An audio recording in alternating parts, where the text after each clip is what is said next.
Sabarimala സ്വർണ്ണക്കൊള്ളയിൽ Kadakampally SIT ചോദ്യം ചെയ്തു. Arrest ഉടനെ ഉണ്ടാവുമോ? കുറച്ചു കാലമായി CPM-നുള്ള ചോദ്യമാണ്. കടകംപള്ളിയെ അറസ്റ്റ് ചെയ്യുമോ?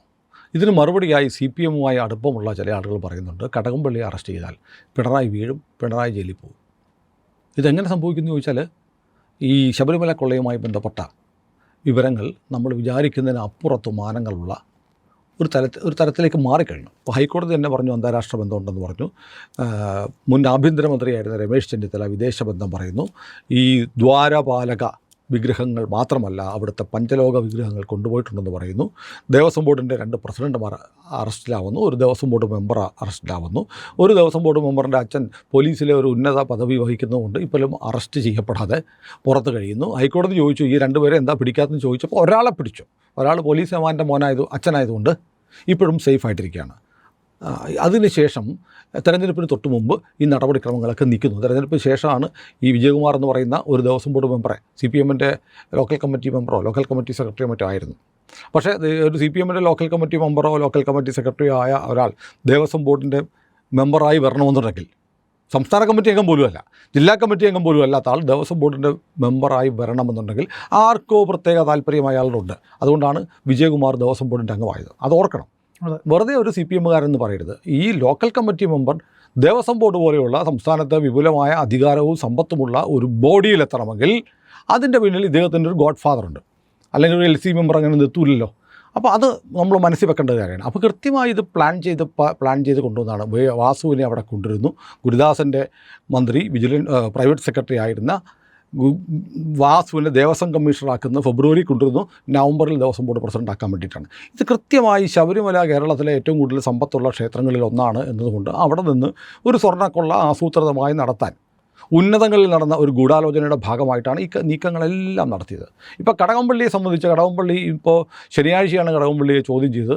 അത് പോലീസ് പതുക്കി വെച്ചു. കടകംപള്ളി ആരോടും മിണ്ടിയില്ല. കടകംപള്ളി പറഞ്ഞ്, എന്നെ സ്വർണ്ണക്കൊള്ളക്കാരൻ എന്ന് വിളിക്കുന്നു സതീശൻ, എനിക്ക് ഉറക്കം വരുന്നില്ല, ഞാൻ അതുകൊണ്ട് കോടതി കേസ് കൊടുക്കാൻ പോവാണ്, മാനനഷ്ട കേസ് കൊടുക്കാൻ പോവാണെന്നൊക്കെ പറഞ്ഞു. എന്നിട്ട് വക്കീൽ നോട്ടീസ് അയച്ചു. മാപ്പ് പറഞ്ഞില്ലെങ്കിൽ കോടതിയിൽ പറയേണ്ടി വരും. സതീശനിപ്പോൾ പറഞ്ഞ്, ഞാൻ മാപ്പും കോപ്പൊന്നും പറയാൻ പാടില്ല, ഞാൻ പറയാനുള്ള കോടതി പറഞ്ഞോളാം എന്ന് പറഞ്ഞു. അപ്പോൾ വാർത്ത ഉണ്ടാക്കാൻ വേണ്ടി കടകംപള്ളി പലതും ശ്രമിച്ചു. കടകംപള്ളി കണ്ടാൽ ആൾ വലിയ മാന്യനാണ്, നല്ല താടിയും നല്ല വടിവത്ത വസ്ത്രമൊക്കെ ധരിച്ച് നടക്കുന്ന മാന്യൻ എന്ന് ഭാവിക്കുന്നൊരു മന്ത്രിയാണ്. മാന്യതയെക്കുറിച്ചുള്ള ഒരുപാട് കഥകൾ വേറെ ഉണ്ട്, അതൊന്നും നമ്മളിപ്പോൾ പറയുന്നില്ല. സ്വപ്ന സുരേഷിൻ്റെ കാലത്തൊക്കെ ഒരുപാട് കഥകൾ നമ്മൾ കേട്ടതാണ്. അതവിടെ നിൽക്കട്ടെ, അതൊക്കെ സ്വകാര്യ വിഷയങ്ങളാണ്. അയ്യപ്പൻ്റെ വിഷയം പക്ഷേ അങ്ങനെയല്ല. അയ്യപ്പൻ്റെ വിഷയത്തിൽ പത്മകുമാർ പറഞ്ഞിട്ടുണ്ട്, സഖാവ് പറഞ്ഞ പോലെയാണ് ചെയ്തത്. പിന്നെ മറ്റൊന്നുകൂടെ പത്മകുമാർ ദേവസ്വം ബോർഡ് പ്രസിഡൻ്റായിരുന്ന CPM-ൻ്റെ ജില്ലാ സെക്രട്ടേറിയറ്റ് അംഗമൊക്കെ ആയിരുന്ന MLA ആയിരുന്ന പത്മകുമാർ പറഞ്ഞ പ്രധാനപ്പെട്ടൊരു കാര്യമുണ്ട്. ദൈവത്തെ പോലെ നമ്മൾ കാണുന്ന ആളുകൾ പറഞ്ഞാൽ നമുക്ക് ചെയ്യാതിരിക്കാൻ പറ്റുമോ? ആരാണ്? കടകംപള്ളിയാണോ പത്മകുമാർ ദൈവത്തെ പോലെ കാണുന്നത്? അല്ല, എല്ലാവർക്കും അറിയാം. ദൈവത്തെ പോലെ CPM-ൽ ആരെങ്കിലും ഒരാളെ കാണുന്നുണ്ടെങ്കിൽ അത് ആരെയാണെന്നുള്ള വളരെ വ്യക്തമാണ്. അത് കടകംപള്ളിയാണെന്ന് ധരിക്കാനുള്ള മൗഢ്യമൊന്നും കേരളത്തിലെ ജനങ്ങൾക്കില്ല, നമുക്കുമില്ല. അതുകൊണ്ട് കടകംപള്ളിയാണ് ആ ദൈവതുല്യൻ എന്ന് ഉള്ള നിഗമനത്തിൽ നമ്മളെത്താനും പോകുന്നില്ല. അപ്പോൾ കടകംപള്ളിക്കും തൊട്ട് മുമ്പെത്തുമ്പോൾ കടകംപള്ളി ഇന്നലെ പറഞ്ഞിട്ടുണ്ട്, ഫയലുകളൊക്കെ ചിലപ്പം എനിക്കും മന്ത്രിക്കും അയച്ചിരിക്കാം, പക്ഷേ തീരുമാനം എടുക്കുന്ന വേറെ ആളുകളാണ്. അപ്പോൾ ദേവസ്വം ബോർഡിൻ്റെ എല്ലാ ഫയലുകളും ദേവസ്വം മന്ത്രിക്ക് പോകുന്നുണ്ട്. മന്ത്രി കണ്ട് തുല്യം ചാർത്തിയിട്ടാണ് ഈ ഫയലുകൾ ഓർഡർ ആവുന്നത്. അപ്പം വിജയമല്യ സ്വർണം പൊതിഞ്ഞ ദ്വാരപാലക ശില്പങ്ങൾ അവിടെ നിന്നും ചെമ്പന്ന പേരിൽ മാറ്റിയിട്ടുണ്ടെങ്കിൽ അത് മന്ത്രി കാണാതെ ഒരിക്കലും സംഭവിക്കില്ല. മന്ത്രി കൂടി അറിഞ്ഞുകൊണ്ടുള്ള ഒരു അൺഹോളി നെക്സസ് ആണ്. സത്യത്തിൽ പത്മകുമാറിനെ അറസ്റ്റ് ചെയ്തതിനൊപ്പം ഈ ശങ്കർദാസ് എന്ന് പറയുന്ന ദേവസ്വം ബോർഡ് മെമ്പറേയും ഈ വിജയകുമാറിനെയും ഒപ്പം ദേവസ്വം മന്ത്രിയായിരുന്ന കടകംപള്ളിയെ അറസ്റ്റ് ചെയ്യേണ്ടതായിരുന്നു. നമ്മൾ ആലോചിക്കണം, സംസ്ഥാന സർക്കാരിൻ്റെ പോലീസ്, ഹൈക്കോടതിയുടെ മേൽനോട്ടമുണ്ട്. എന്നിരുന്നാലും സംസ്ഥാന സർക്കാരിൻ്റെ നിയന്ത്രണത്തിലുള്ള പോലീസ് സേന ഒരു CPM-ൻ്റെ മന്ത്രിയായിരുന്ന ആളെ ചോദ്യം ചെയ്യുന്നു എന്ന് പറയുമ്പോൾ വെറുതെ അങ്ങ് ചോദ്യം ചെയ്യുകയാണോ? അവർക്ക് അദ്ദേഹത്തെ ബന്ധപ്പെടുത്താനുള്ള കൃത്യമായ വിവരങ്ങൾ ലഭിച്ചതുകൊണ്ടാണ് ചോദ്യം ചെയ്യുന്നത്. അത് വളരെ കൃത്യമാണ്. മാത്രമല്ല, എന്നിട്ടും ഈ സത്യത്തിൽ ഈ ചാർജ് ഷീറ്റൊക്കെ കൊടുക്കുന്ന സമയത്ത് തന്നെ കടകംപള്ളിയെ കുറ്റപത്രത്തിൽ FIR-ൽ വരേണ്ടതാണ്. ചാർജ് ഷീറ്റ് കൊടുത്തിട്ടില്ല, FIR-ൽ വരേണ്ടതാണ്. പക്ഷേ കടകംപള്ളിയെ മനഃപൂർവ്വം ഒഴിവാക്കി എന്ന് മാത്രമല്ല, ഹൈക്കോടതിയിൽ ഇപ്പോൾ ഡിവിഷൻ ബെഞ്ചിൽ കേസിരിക്കുമ്പോൾ തന്നെ ഹൈക്കോടതിയിൽ മറ്റൊരു പെറ്റീഷൻ വന്നിട്ടുണ്ട്, CBI അന്വേഷണം വേണം എന്ന് ആവശ്യപ്പെട്ടുകൊണ്ട്. CBI അന്വേഷണം വേണമെന്ന് ആവശ്യപ്പെടുന്ന അതേ സമയത്ത് തന്നെ കേന്ദ്ര ഏജൻസിയായ ED കേസിൽ അന്വേഷണം തുടങ്ങി. കാരണം ഇഡിക്ക് അന്വേഷിക്കാൻ FIRൻ്റെ കോപ്പി അടക്കം കൊടുക്കാനായിട്ട് കോടതി ഉത്തരവുണ്ട്. അതോടൊപ്പം CBI കോടതി മുമ്പാകെ ഞങ്ങൾ ഈ കേസ് ഏറ്റെടുക്കാൻ തയ്യാറാണ് എന്ന് പറയാൻ സന്നദ്ധമായി വരികയാണ്. സ്വമേധയാ CBI പറയുന്നത് ഞങ്ങൾ അന്വേഷിക്കാം. കാരണം അന്താരാഷ്ട്ര കള്ളക്കടത്തുകാരനായ സുഭാഷ് കപൂറിൻ്റെ റാക്കറ്റുമായി ബന്ധമുണ്ടെന്ന് പറഞ്ഞാൽ അമേരിക്കൻ പൗരനാണ്. അയാൾ ഉൾപ്പെടെയുള്ള സ്വർണ്ണ കൊള്ള, ദേവസ്വം കൊള്ള, ക്ഷേത്ര കൊള്ളയുടെ, വിഗ്രഹ കൊള്ളയുടെ ഭാഗമായിട്ടാണ് ശബരിമല നടന്നതെങ്കിൽ ഇവിടെ ഒരു സ്പെഷ്യൽ ബ്രാഞ്ച് പ്രത്യേക അന്വേഷണ സംഘം, സ്പെഷ്യൽ ഇൻവെസ്റ്റിഗേറ്റിംഗ് ടീം അല്ലേ അന്വേഷിച്ചാൽ പോരാ. അത് ഒരു SIT അന്വേഷണത്തിനപ്പുറത്ത് ലോകത്തെവിടെയും. അപ്പോൾ CBI അന്വേഷണം ആരംഭിച്ചാൽ CBIക്ക് വിദേശത്ത് അന്വേഷിക്കാൻ പറ്റും. അതിനുള്ള അധികാരവും അതിനുള്ള ഇൻ്റർപോൾ ബന്ധങ്ങളുമുള്ള ഏജൻസിയാണ് CBI. അതുകൊണ്ട് ഞങ്ങളത് അന്വേഷിക്കാൻ തയ്യാറാണെന്ന് കോടതിയിൽ കേസ് വരുമ്പോൾ പറയുമെന്ന് CBIയുടെ വൃത്തങ്ങൾ പറഞ്ഞിട്ടുണ്ട്. അപ്പോൾ സ്വാഭാവികമായും സംഭവിക്കാൻ പോകുന്നത് എന്താണ്?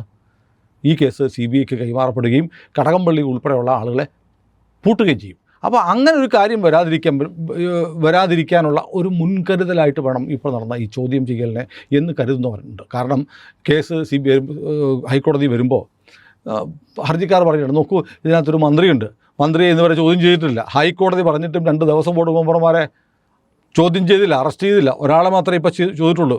അപ്പം വലിയ ഉന്നതരിലേക്ക് എത്തുമ്പോൾ അന്വേഷണ സംഘത്തിന് ഒരു മെല്ലെപ്പൊക്കും മടുപ്പും ഉണ്ടാവുന്നുണ്ട് എന്ന് കാണിക്കാൻ ഒരവസരമാകും കടകംപള്ളിയെ തൊടാതിരുന്നാൽ. അതുകൊണ്ട് കടകംപള്ളിയെ ഞങ്ങൾ ചോദ്യം ചെയ്തു എന്ന് വരുത്താനുള്ളൊരു നാടകമാണ് എന്ന് കരുതുന്നവരുടെ കോടതി വരുമ്പോൾ കടകംപള്ളിയൊക്കെ ഞങ്ങൾ ചോദ്യം ചെയ്തു, CBIയുടെ ആവശ്യമൊന്നുമില്ല. കടകംപള്ളിക്ക് കടകംപള്ളിയുടെ മുഖം കണ്ടാൽ അറിയില്ലേ, നിഷ്കളങ്കത ഇങ്ങനെ വടിച്ചെടുക്കാവുന്ന ഒരു പാവത്താനായതുകൊണ്ട് അദ്ദേഹം അങ്ങനെ മനസ്സാവാച അറിഞ്ഞിട്ടില്ല എന്ന് വേണമെങ്കിൽ സംസ്ഥാന പോലീസിന്, സംസ്ഥാന സർക്കാരിന് പറയാം. അങ്ങനെ രക്ഷപ്പെടാൻ വേണ്ടിയായിരിക്കാം. പക്ഷേ ഇതിനകത്ത് പറയുന്നൊരു കാര്യം, ഇതിനകത്ത് കടകംപള്ളിയെ തൊട്ടാൽ കടകംപള്ളി വളരെ നിർണായകമായ ചില വെളിപ്പെടുത്തലുകൾ നടത്തും എന്ന് CPMലെ ചില ആളുകൾ പറയുന്നുണ്ട്. കാരണം CPMൽ കടകംപള്ളി ഒരു വലിയ നിർണായക സ്വാധീനം കഴിഞ്ഞ പിണറായി സർക്കാരിലുണ്ടായിരുന്നു. പിണറായി സർക്കാരിൻ്റെ പല കാര്യങ്ങളിലും നിർണായക തീരുമാനങ്ങൾ എടുക്കുകയും സ്വർണ്ണക്കള്ളക്കടത്തടക്കമുള്ള കേസൊക്കെ വന്നപ്പോൾ ഓർക്കണം, പിണറായിക്ക് വേണ്ടിയിട്ട് വളരെ വലിയ ഡിഫൻഡറായിട്ട് നിന്ന ഒരാളാണ് കടകംപള്ളി. അപ്പോൾ കടകംപള്ളിയെ തൊട്ട് കഴിഞ്ഞാൽ കടകംപള്ളി പലതും പൊട്ടിക്കും എന്നൊരു ആശങ്കയുണ്ട്. കാരണം ഈ സ്വർണ്ണക്കൊള്ള എന്ന് പറയുന്നത് CPMൻ്റെ സംസ്ഥാന നേതൃത്വം അറിഞ്ഞെടുത്ത തീരുമാനമാണ് എന്ന തരത്തിലേക്ക് കാര്യങ്ങൾ മാറുകയാണ്. കടകംപള്ളിയെ അറസ്റ്റ് ചെയ്ത് ജയിലിലടച്ചാൽ കടകംപള്ളിയുടെ രാഷ്ട്രീയ ഭാവി അവസാനിച്ചു. ഇപ്പോൾ തന്നെ രാഷ്ട്രീയ ഭാവിയൊന്നും ഇനിയില്ല. ഈ അലക്കി തേച്ച വടി പോലത്തെ ഉടുപ്പിട്ട് നടക്കാവുന്നുള്ളൂ. കാരണം ഇനി മന്ത്രിയോ MLA ഒന്നും ആകാൻ കഴിയില്ല. പക്ഷേ ഒരു മാന്യതയുണ്ടല്ലോ, ഒരു ജയിലിൽ കിടന്ന് വീഴുമ്പോഴത്തേക്ക് ശബരിമല അയ്യപ്പൻ്റെ സ്വത്ത് കൊള്ളയടിച്ചവനാണെന്നുള്ള പേര് ചുമന്ന് ഇനിയുള്ള ശിഷ്ടകാലം തിരുവനന്തപുരത്തുകാരുടെ നിന്ദാവസ്തുവായി ജീവിക്കുക എന്ന് പറഞ്ഞാൽ അതിലും പേരും ആത്മഹത്യയാണ്. അപ്പോൾ അതുകൊണ്ട് തന്നെ താൻ ജയിലിൽ കഴിയുന്ന ഒരു സ്ഥിതി ഉണ്ടാവുകയാണെങ്കിൽ തനിക്ക് ചിലത് പറയേണ്ടി വരുമെന്ന് കടകംപള്ളി അടുത്ത ചില സുഹൃത്തുക്കളോട് പറഞ്ഞതായിട്ടാണ് ഉള്ള വിവരങ്ങളൊക്കെ വരുന്നുണ്ട്. അതുകൊണ്ടാണ്, അത് അറിയാവുന്നതുകൊണ്ടാണ് CPM നേതൃത്വം ഒരു വല്ലാത്തൊരു നിലപാടെടുത്തിരിക്കുന്നു. കാരണം ഗോവിന്ദൻ കഴിഞ്ഞ ദിവസം പറഞ്ഞു, പത്മകുമാറിനൊന്നും നമ്മൾ പുറത്താക്കൂല, കാരണം ചാർജ് ഷീറ്റ് വരട്ടെ, അവരെന്ത് കുറ്റകൃത്യം ചെയ്തു എന്ന് അറിയട്ടെ.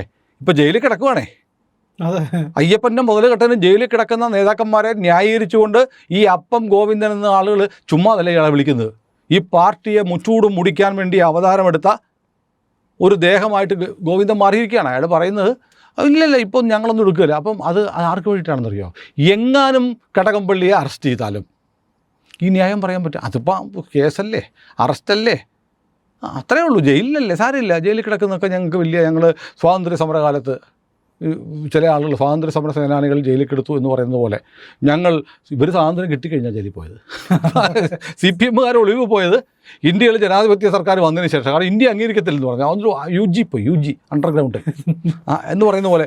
അപ്പോൾ ഇവർക്ക് കടകംപള്ളി എങ്ങാനും അറസ്റ്റ് ചെയ്താൽ അപ്പോൾ പിടിച്ചു നിൽക്കാനുള്ള ഒരു ന്യായത്തിന് വേണ്ടിയിട്ടാണ് പാർട്ടിയിൽ നിന്ന് പുറത്താക്കില്ല എന്ന് പറയുന്നത്. ഏതായാലും കടകംപള്ളിയുടെ അറസ്റ്റോടുകൂടി കേരള CPMൽ, കേരള സർക്കാരിൽ വലിയ സ്ഫോടനങ്ങൾ ഉണ്ടാകുമെന്നുള്ള സൂചനകൾ ഇപ്പോൾ തന്നെ വരുന്നുണ്ട്. അതോടൊപ്പം തന്നെ കടകംപള്ളിയെ രക്ഷിക്കാൻ പത്മകുമാർ വരെ മാറ്റി ഇനി അങ്ങോട്ട് പോവണ്ട എന്ന് CPMൻ്റെ ഭാഗത്തുനിന്ന് പോലീസിനൊരു നിർദ്ദേശം കൊടുത്തിട്ടുണ്ട്. പക്ഷേ ഹൈക്കോടതി വടിയെടുക്കുന്നതുകൊണ്ട് ചില ആളുകളെയൊക്കെ ഒന്ന് ചോദ്യം ചെയ്ത് അവരൊക്കെ പാവങ്ങളാണ്, കണ്ടാലേ അറിയില്ലേ പാവാടാ എന്ന് പറയാനുള്ള ഒരു നീക്കമാണ് കടകംപള്ളിയെ ഇപ്പോൾ ചോദ്യം ചെയ്തതിൻ്റെ പിന്നിലുള്ള വസ്തുത എന്നാണ് പുറത്തു വരുന്നത്. കടകംപള്ളിയെ മാത്രമല്ല, PS പ്രശാന്തിനെയും ചോദ്യം ചെയ്തിട്ടുണ്ട്.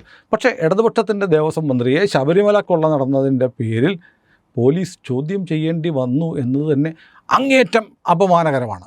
തിരുവനന്തപുരത്തുകാരുടെ മുന്നിൽ ഈ മനുഷ്യൻ എങ്ങനെ നടക്കും? പിണറായി സർക്കാർ ഒരുപക്ഷെ രക്ഷിക്കുമായിരിക്കും, പക്ഷേ അയ്യപ്പൻ്റെ മുതലുകെട്ട കള്ളനാണ് ഇയാളെന്ന് ജനം ഇയാളെ കാണുമ്പോൾ മനസ്സിലെങ്കിലും പറയാതിരിക്കില്ല. പ്രിയപ്പെട്ട പ്രേക്ഷകരെ, നമ്മൾ ഈ വർഷത്തിൻ്റെ അവസാന ദിവസങ്ങളിലേക്ക് എത്തുകയാണ്. ഇന്ത്യ ലൈവ് പ്രവർത്തനം ആരംഭിച്ചിട്ട് 2 മാസം പൂർത്തിയാവുകയും കൂടിയാണ്. എനിക്ക് നിങ്ങളുടെ സഹായം തുടർന്നും ആവശ്യമുണ്ട്. വലിയ സഹായമാണ്, വലിയ പിന്തുണയാണ് നമ്മുടെ പ്രേക്ഷകർ നൽകിക്കൊണ്ടിരിക്കുന്നത്. പക്ഷേ അതിൻ്റെ അളവൊന്ന് കൂട്ടുക എന്ന് പറഞ്ഞാൽ കൂടുതൽ ആളുകൾ നമ്മുടെ ചാനൽ കാണണം, കൂടുതൽ സബ്സ്ക്രിപ്ഷൻ വരണം.